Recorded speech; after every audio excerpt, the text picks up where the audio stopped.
उसके बाद नौ मुंतखब अराकीन असम्बली से स्पीकर आगा सिराज दुरानी ने हल्फ लिया है। 3 मुख्तलिफ ज़बानों में हल्फ लेने के बाद इस वक्त हल्फ नामों पर दस्तखत किए जा रहे हैं।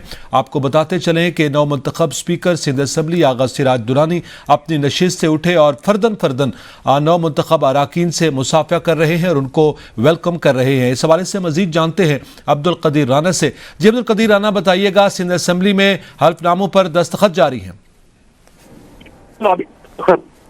की किए जा रहे हैं जो हलफ बर्दारी इससे पहले हुई है, जिस स्पीकर आगा सिराज दुरानी ने पहले सिंधी जुबान में जो है हलफ लिया। उसमें जो है जो अरकान की जुबान में हलफ ले जाते थे उन्होंने वो उर्दू में जो है वो हलफ हुई। उसके बाद आखिर में अंग्रेजी जुबान में जो है वो हलफ बर्दारी ली गई। 3 जुबानों में जो है अरकान ने मुख्तलिफ तादाद में, किसी इंग्लिश में ली, किसी ने सिंधी में और किसी ने उर्दू में। इस तरह से हलफ बर्दारी की तकरीब जो है मुकम्मल होने के बाद अब जो है अरकान है वो दस्तखत करने में मसरूफ है और एक दूसरे को मुबारकबाद भी दी जा रही है।